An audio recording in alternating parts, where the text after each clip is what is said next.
Bago nga tayo pumunta sa may tabing aplaya ay ipeplex ko nga lamang sa inyo yung imbentong ulam ng aking bayaw. Akala ko nga kung anong klaseng torta ito, yun pala mga kapitbahay ko ay pansit canton yung ginamit niya dito at itinorta nga niya.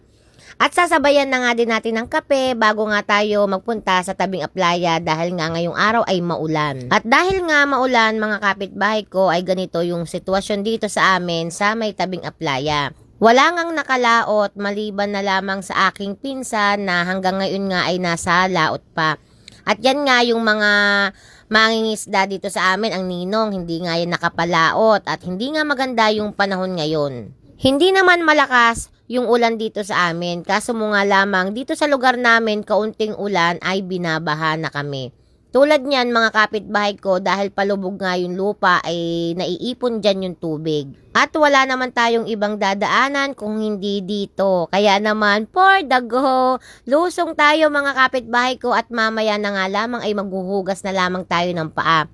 Wag na wag nyo itong gagawin kapag meron kayong sugat sa paa. Medyo nabahala nga lamang kami mga kapitbahay ko dahil wala pa nga yung pinsan ko pero maya-maya nga lamang ay dumating na siya dyan. Ito yung mahirap kapag isa kang magdaragat kasi kapag ka nasiraan ka habang malakas yung ulan, malakas yung hangin at malakas yung alon ay mahirapan talaga yung bangka. Kaya naman hindi ko alam kung ano ang dahilan pero ang maganda nga dito ay nakauwi naman ng ligtas ang aking pinsan. At umuwi nga siya ng nagsasagwan. Pero hindi nga niya nakuha lahat ng hayhay niya kaya naman kakaunti lamang yung nahuli niyang isda. Pero maya-maya lang dyan mga kapitbahay ko, papahinga lang siya ng konti dahil syempre napagod nga siya magsagwan, ay babalikan niya yung mga naiwan niyang buya.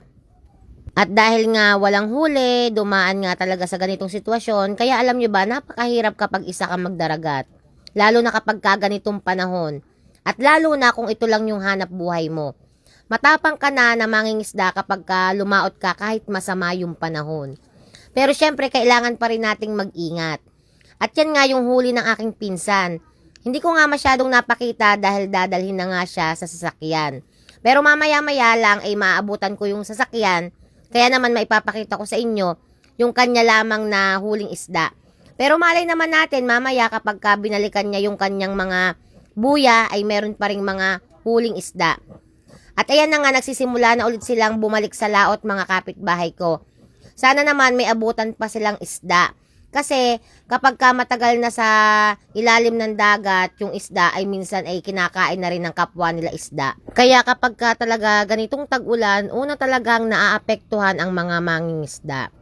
At yan na nga mga kapitbahay ko, yan nga lamang yung naging huli ng aking pinsan. Pero maya-maya nga lamang mga kapitbahay ko, sa awa naman ng Diyos, ay sana ay meron pang laman yung kanilang naiwang buya. Uuwi na kami mga kapitbahay ko dahil umuulan na nga at ako ay magkakape muna ng padalawang beses. So ayan na, kasabay ko na nga ang aking tatay at walang dalang payong.